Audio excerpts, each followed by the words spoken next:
Sir నేను cinema చేసి cinema చాలా పెద్ద సక్సెస్ అయ్యి ఉండి ఆ సక్సెస్ అంతా పక్కన పడేసి అరే ఇలాంటి టైం ఎలా ఉండేది, నేను ఎలా ఉండాల్సిన టైం ఇలా అయిపోయింది ఏంటి, నేను ఒక్కనే కూర్చుని 15 రోజులు ఇంట్లో ఎక్కడికి వెళ్ళబోతున్నాను, నా ఆఫీస్కి వెళ్ళబోతున్నాను, నేను సొంతగా సినిమా తీసా, సినిమా థియేటర్లో చూడలేదు నేను.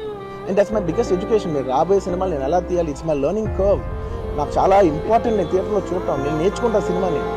నా ప్రెమిసెస్లో అయింది కాబట్టి I am extremely apologetic for what has happened. అలాంటిది ఇలా 15 రోజులు కూర్చున్న తర్వాత మీరు ఇలా అన్నారంట, మీరు అలా అన్నారంట, కాళ్ళు చేతి విరిగిపోతే పర్లేదు అన్నారంట అంటే డెఫినెట్లీ చాలా బాధ వేస్తుంది. అందులో ఏంటి ఒక నేషనల్ మీడియా ముందు ఇలా మాట్లాడతాం అనేది నా క్యారెక్టర్ అసాసినేట్ చేసుకుంది కదా దేశం ముందు. అరే నేను కష్టపడిందే ఈ 3 ఏళ్ళు తెలుగు వాళ్ళు. నా ఆడియో ఫంక్షన్ కూడా నేనేమన్నాను, నా సినిమా చూడండి అది అన్నాను, నేనేమన్నాను, అరే మన తెలుగు వాళ్ళు పరువు తీసి ఎక్కడో నిలబెడదామని ఒక అటెంప్ట్ చేశాను. I respect everybody. నేను అసలు ఇదేం పర్సనల్ అటాక్ కాదు, ఏమీ కాదు. నేను జస్ట్ నా గురించి ఫామ్ అవుతున్న ఇన్ఫర్మేషన్ పీపుల్కి చెప్దామని ఇలా